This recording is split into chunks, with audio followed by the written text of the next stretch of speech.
ये थी ना पागलपन था। जब भी तुम्हारा प्यार पागलपन की हद से बढ़ जाए तब उसको बोलते दीवानापन, परवानापन। तो ज्ञान तो बहुत शास्त्रों में भी मिल जाता है, कथाएं, सिमरन, बातें, गुरुओं के मंत्र दिए हुए, ध्यान, समाधि, योग, अभ्यास, बहुत कुछ किया है, करके आए हैं, करते रहते हैं। लेकिन जब ईश्वर से प्रेम हो जाता है, परमात्मा से, गुरु से प्रेम हो जाता है, तो फिर उसमें कोई होशियारी नहीं बचती है। कहते हैं ना, मेरी अकल मारी गई, तो यहाँ भी अकल मारी जाती है। और जब तक अकल चलाते रहते हैं तो दुखी सुखी भी होते हैं, और जब सब कुछ समर्पित कर देते हैं तो बहुत आराम से सब चल रहा है। सारा जीवन आराम आराम से, जैसे अंदर में सब बातों से खाली हो जाती है। सौंप दें, चलते चले, हिम्मत नहीं हारें। समय समय कितना समय लगेगा, कितना समय लगेगा, ये कोई कोर्स नहीं है, पढ़ाई नहीं है जो इसमें आपको 10 साल लगेंगे, 15 साल लगेंगे या 20 साल लगेंगे, पर इसमें चलते ही रहो। चलते रहोगे तो अपने आप ही एक दिन सही हो जाओगे। गाड़ी चलाते चलाते एक दिन परफेक्शन आ जाता है। पहले तो उतने परफेक्ट नहीं होते हैं, पर चलाते चलाते ड्राइविंग अच्छी आ जाती है। साइकिल चलाते चलाते पेडल मारते रहो, चलती रहती है। पर जब मारना छोड़ दोगे तो गिर जाओगे। जब पेडल तुम मारना ही छोड़ दोगे, रास्ते में इधर उधर देखने लगे, तो फिर गिर जाओगे। ज्ञान में भी सब पूछते हैं क्या करना है, और दादा ने कहा कुछ करना ही नहीं। जहां हो वहीं वापस आ जाओ। ओनली बी स्टिल, खड़े हो जाओ।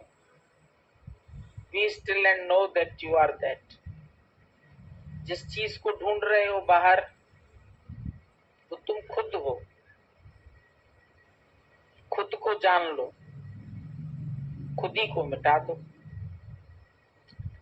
खुद ही जाएगी तो खुद खुदा है तू। पहले खुद है, फिर खुद ही है, फिर है खुदा। तो खुद ही चली जाए तो क्या बचेगा? खुद खुदा। और कितना सरल है खाली अपने को बनाने में, झंझट छूट जाता है दिमाग से हमारे। खाली ये बोझ हट जाए कि हमें किसी और को सिखाना है या किसी और को बनाना है। खाली अपने को बनाना है, बहुत कम कम मेहनत है। सबको बनाने में बहुत मेहनत है, पर जिस टाइम ये ख्याल आ जाता है खाली कि हमें खुद को ही तो बनाना है, हम ही मुड़ जाएं, हम ही झुक जाएं, हम ही निम्रता कर लें, हम ही पहल कर लें, दोस्ती की पहल कर लें।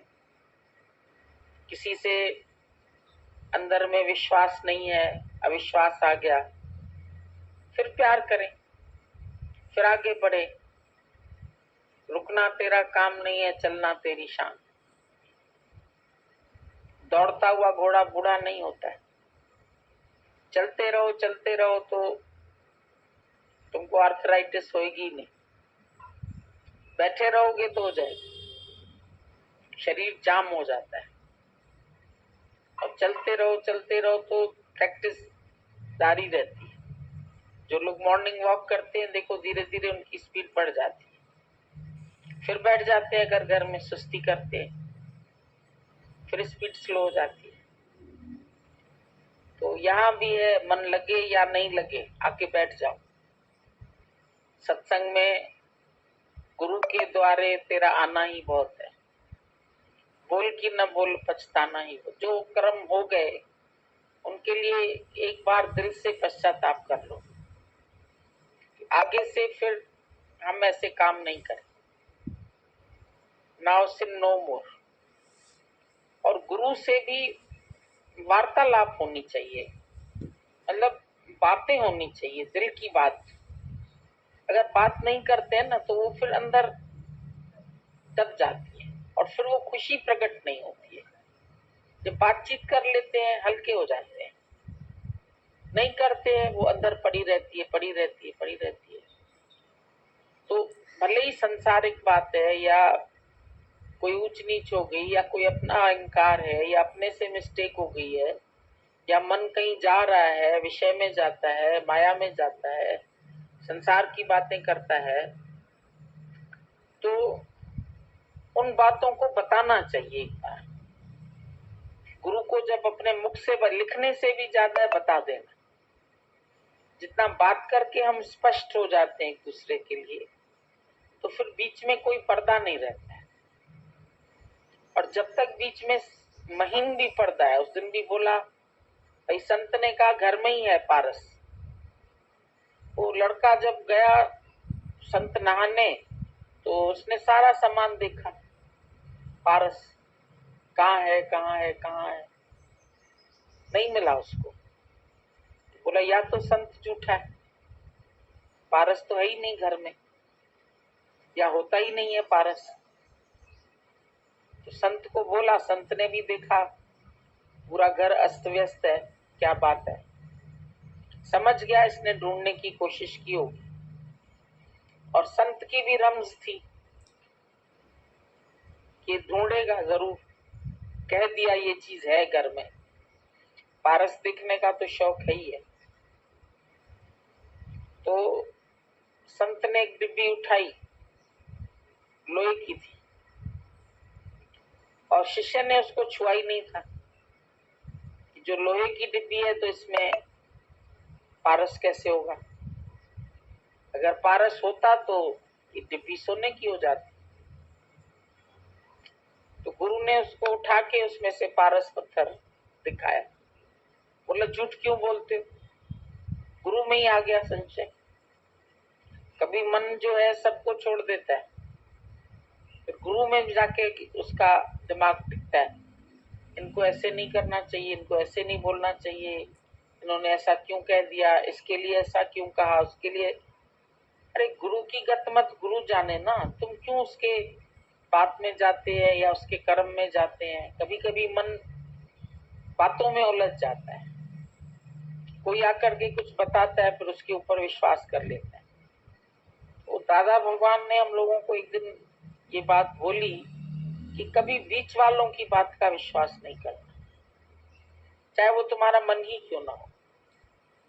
गुरु और तुम्हारे बीच में मन या संसार या दुनिया की बातें या किसी की कही हुई बात नहीं आनी चाहिए। भले कोई कहे हम अपने कान से सुन के आ रहे, हम अपने आंख से देख के आ रहे, तो भी उसकी बात का विश्वास नहीं करना। क्योंकि वो विश्वास जब तुम करोगे तो तुम दूर हो जाओगे गुरु से। और मन को तो एक मौका चाहिए, ये किसी तरह से गुरु से हटे तो मैं इसकी गद्दी पर बैठ जाऊं, गद्दी खाली होए तो बैठ जाऊं। और जब हमारा मन गुरु को ही सब कुछ मानता है तो उस गद्दी पर तो गुरु विराजमान है। मन मौके ढूंढता रहता है, कब मैं जाके फिर इसके ऊपर बैठूं, इसके ऊपर वास करूं। उसको भी चाहिए मौका, ढूंढता है। कोई भी बात आ जाती है बीच में तो प्यार में रुकावट हो जाती है। हम दोनों के बीच में अब तो और न कोई आए, चांद चकोरी बन के जगत में प्रेम के गीत हम गाएं।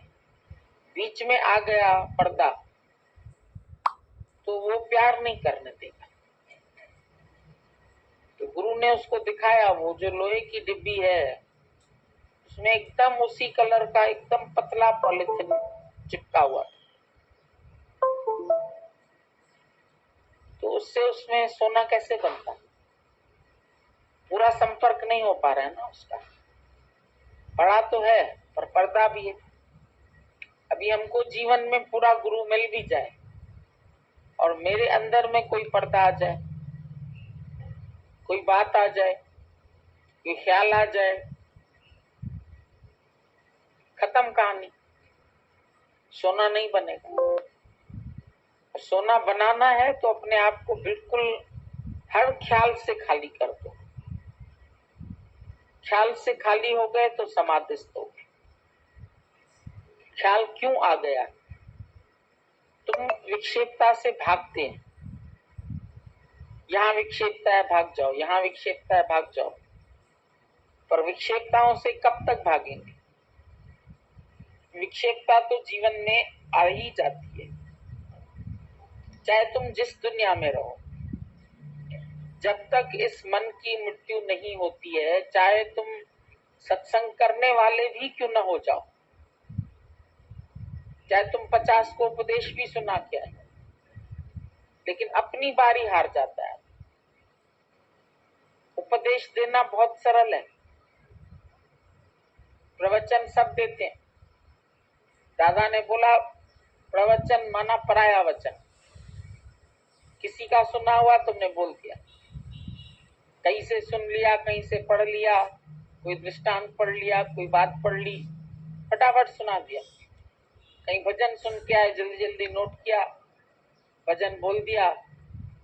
लोग कहेंगे वाह बहुत अच्छा नया भजन है, फिर 10 और लेकर के कापी फिर लिखेंगे, हमने नया भजन याद किया, हमने नया ये हम है, हमने नया किया, हम अच्छे, हम ऐसे मालूम नहीं ये हम कहाँ से आ जाए। और ये हम आखिरी तक नहीं मिटती है। जो अपना सुधारक बोला दादा ने, ये मैं को मिटाना ही सुधारना, और क्या सुधारोगे? यही बिगड़ा हुआ है मन, मैं करता है, इनकार करता है और झुकना नहीं चाहता, कहीं नहीं झुकना चाहता। गुरु भी झुक के हमें उठाता है।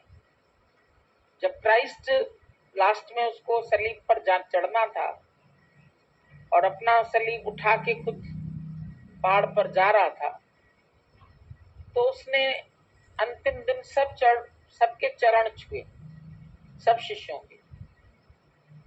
तो बोलने लगे अरे आप क्या कर रहे हैं, आप क्यों हमारे चरण छू रहे हैं? चरण तो हमें छूने चाहिए, आपने इतना हमको ज्ञान दिया है। बोला ये भी एक लास्ट उपदेश तुमको दे रहा हूं, जो तुम समझ रहे थे कि तुम झुके हुए हैं गुरु के आगे, लेकिन हरदम पहले गुरु झुका है तो तुमको उठाया है। मुझको उठाने के लिए तुझे झुकना ही पड़ेगा। गुरु झुक के, मिट के, शांत होके, अपने को मिटा के तब तुमको उठाता। जब तक अपना मन नहीं मिटा, जब तक अहंकार नहीं गया, गुरु ही अहंकार अपना मिटा के तुम्हारे आगे दीन हो जाता है, अपने आप को निवार देता है। सुखी बसे मिस्कीनियां आप निवार तले, बड़े बड़े अहंकारियां नानक गर्भ हुई। गुरु नानक ने बोला कि बड़ा अहंकार करने वाले गर्भ में ही गल जाएंगे। मतलब क्या? उनकी उन्नति नहीं होगी। जो बच्चा गर्भ में ही मर गया उसकी क्या प्रोग्रेस होगी? नानक गर्भ गले, गर्भ में ही तुम गल जाओ, प्रकट ही नहीं हो पाओगे। और सुखी बस है मिस्कीनिया, मिस्कीना पहलवान था और गुरु ने अपने शिष्य को बोला था भाई हमारे को इतना पैसा 1 लाख रुपया लाके दो। उसके पास था नहीं, मैंने इश्तिहार पढ़ा कि आज मिस्कीना पहलवान जो है वो मल्ल युद्ध होता है ना, मल्ल युद्ध कर रहा है और उसमें जो जीत जाएगा उसको 1 लाख रुपया इनाम मिलेगा। अब शिष्य जो था वह बहुत दुबला पतला, ताकत तो थी नहीं, तो कहने लगा वापस क्या मुंह दिखाऊं गुरु को, उसने हमारे में उम्मीद रखी और मैं नहीं दे पाऊं तो मेरा जीवन जो है वो कैसा है, चलो लड़ लेता हूं मिस्कीने पहलवान से, हार जाऊंगा तो मर जाऊंगा। जीतने की उम्मीद तो बहुत कम थी, कोशिश की। हम लोग उम्मीद नहीं होती है तो कोशिश भी नहीं करते, लेकिन इसको उम्मीद नहीं थी फिर भी इसने कोशिश की। कुएं पर गया, नहाने बैठा, खूब तेजी से साबुन लगा लगा के नहा रहा था, वहीं वो मिस्कीना पहलवान भी नहा रहा था। बोला अरे भैया क्या बात है, बड़ा जल्दी जल्दी तुम तेजी में नहा रहे हो, कहाँ जाना है? बोला मिस्कीना जो है ना, आज मैं उससे मल्ल युद्ध लड़ूंगा। वो मिस्कीना था, उसने बताया नहीं कि मैं हूं वो मिस्कीना।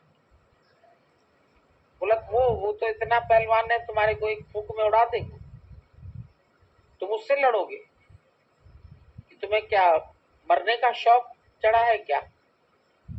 उसने बोला मरने का क्या शौक चढ़ा है, लेकिन मेरे गुरु की ऐसी ऐसी बात है।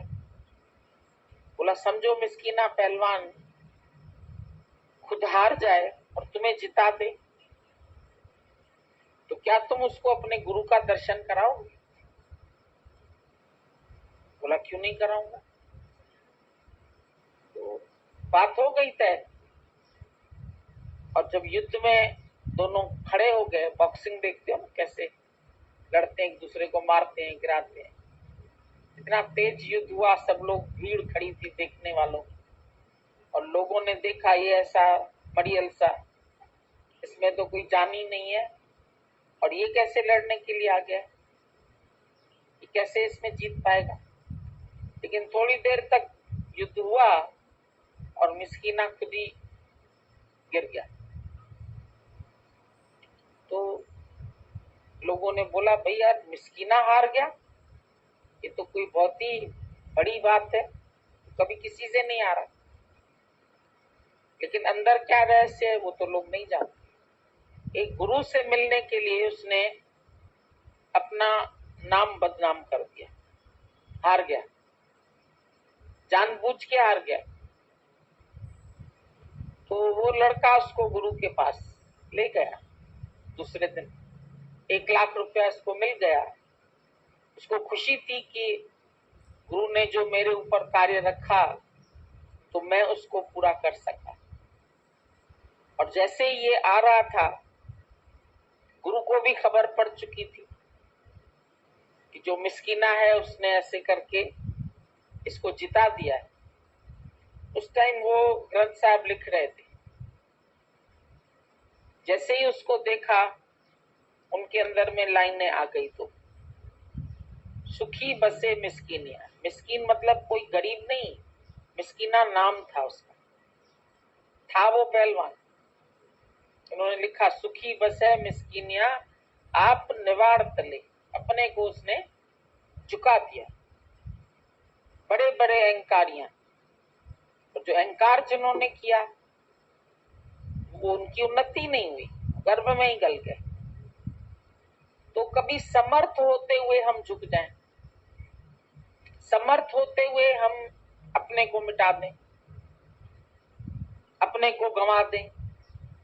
बीज फलता है सदा मिट्टी में मिल जाने के बाद, बीज के अंदर तरुवर शाखा पुष्प पत्र फल लागे, सब अंदर है, इनसाइड। किसी भी फल को आप देखो, उसका बीज कहाँ है, बाहर थोड़ी लटका पड़ा है, बीज अंदर है, ऊपर से उसकी रक्षा के लिए माल लगा हुआ है। करेला है तो करेले का बीज अंदर है, भिंडी है तो उसका अंदर है गोल गोल, देखा होगा सबका बीज। आम है तो उसकी गुठली भी अंदर है, और अंदर से भी उस अंदर को मारना ही है। वो जो रूप है उसका, गुठली का या बीज का, वो भी मिटना ही है। मूंगफली के दाने खाते हो, वो भी बीज है, उसका छिलका ऊपर से उतार। बादाम खाते हो, वो भी अंदर है गिरी, ऊपर का छिलका उतारना पड़ता है। नारियल में भी देखो कितना उसमें झबरे झबरे बाल होते हैं, सब हटा के अंदर से उसको तोड़ना पड़ता है। और फिर उसके अंदर से मीठा पानी भी मिलता है और गुदा भी मिलता है। तो हर बीज अंदर है, बाहर नहीं है। तुम्हारे भी अंदर ही है तुम्हारी उन्नति का बीज। कहीं बाहर से गुरु तुमको कुछ नहीं देगा, थाल से तुमको उठा के कड़ा प्रसाद पकड़ा दे, ऐसा कोई सस्ता काम नहीं है। ये प्रसाद खा लिया और हमारा दुख निवृत्त हो जाएगा। प्रसाद भी हम लोगों ने इसको बताया कि हमने आटा भून लिया घी में और चीनी डाल दी और प्रसाद बना दिया। और प्रसाद तो फसाद है, उसमें झगड़े ही झगड़े होते। जब प्रसाद बंटता है लोग झपट्टे मारते। कितना ही डिसिप्लिन रखने की कोशिश करो तो लोग डिसिप्लिन नहीं होते। यहाँ भी कभी कभी हम लोगों ने जब बांट के देखा है तो लगता है कि ये सच में बाहर का प्रसाद कुछ भी नहीं, प्रसाद है अंदर। सत संतोख विचार। गुरु नानक साहब ने बोला थाल विच 3 वस्तु पड़ी। जो थाल है, शरीर रूपी थाल, इसमें 3 वस्तु पड़ी, सत्य संतोख विचार। सत्य, संतोष और उस संतोष के विचार। इसको जेको बुंचे जेको खावे, इसका मनन करो। बुंचो मन खाली कढ़ाई में नहीं भूनना है उसको, पर अंदर उसका बार बार मनन। जेको बुंचे जेको खावे किसका होए उद्धार? उसका उद्धार होगा जो अंदर अपने सत्य को घोट घोट के अपने अंदर उस ब्रह्म को प्रकट कर। ब्रह्म स्वरूप तू है, पर ये ऊपर से देह अध्यास का कवर आ गया। ब्रह्म अंदर है, बीज, बीज मंत्र सर्व को ज्ञान। और जब तुम उस ब्रह्म तत्व में आ जाएंगे, उस बीज को पकड़ लेंगे, तो तुम्हारा बेड़ा पार हो जाएगा। फिर उसके बाद तुम्हारा छिलके से कोई मतलब नहीं। शरीर छिलका है, दुख सुख इसको मिलते हैं, लाभ हानि इसकी होती है, मान अपमान इसका होता है, यश अपयश इसका होता है, अपना पराया इसका होता है। अपना भी है कुछ, पराया भी है। लेकिन आनंद जो है वो स्वयं से ही मिलेगा, बाहर से नहीं मिलेगा। बाहर की वस्तुएं सब आने जाने वाली, तुम सब का आधार लेते हैं, पर ये आधार कब तक बनी रहेगी, किसकी बनी रही है और किसकी बनी रहेगी? ये आधार कब तक चलेंगे तुम्हारे साथ? जिनको तुमने बाहर के आधार बना लिए, बेटा बड़ा होगा, बहू लाएगा, शादी करेगा, हमको सुख मिलेगा, सुख की आशा, और सुख की आशा ही दुख प्रकट करती। इसलिए आशा नहीं, जहां आशा है वहां निराशा भी आएगी। खाली कर्म होता रहे, शरीर से भी जो पार्ट है होता रहे, हम करने वाले नहीं, हमारा कुछ नहीं है। न बेटा है, न बेटी है, न घर है, न संसार है, न माया है, न कोई व्यक्ति मेरा है, न कोई वस्तु मेरी है, न कुछ भी मेरा नहीं। तेरा तुझको अर्प दिया, क्या लागे मेरा? दे दिया तेरा, अब मेरा क्या है? कुछ भी नहीं। माने हुए बैठे, मेरा मेरा मेरा मेरा। और गुरु क्या छुड़ाता है, क्या त्याग करवाता है तुम्हारे से? न तुम्हारी वस्तु छुड़ाएगा, न तुम्हारे विषय छुड़ाएगा, न उनसे तुम्हारी बड़ी जो प्रीति है, लगाव है, वो छुड़ाएगा, कुछ नहीं छुड़ाएगा। खाली उनकी मालिकियत, जो तुम इस शरीर के भी मालिक बने बैठे। मेरा मन, मैं जो करूं, मेरा मन, मैं तुम्हारे पास आऊं ना आऊं, मेरा मन, मैं यहां जाऊं ना जाऊं, जो मन बना के बैठे। अब तो मैंने जाने का मन बना लिया, अरे रह जाओ और 2 दिन, नहीं नहीं, मन बना लिया, अब दोबारा आएंगे। मतलब जो मन ने कह दिया, हमने अपना मन बना लिया। मन ने तुम्हें सही कहा कि गलत कहा, ये भी नहीं सोचते। कभी कभी तो उसकी गलत बातों को भी हम सही मान लेते हैं, और इतना सही मान के फिर उसी हिसाब से चलते, और मन धोखा दे देता है। कभी कोई गलत व्यक्ति रास्ते में गलत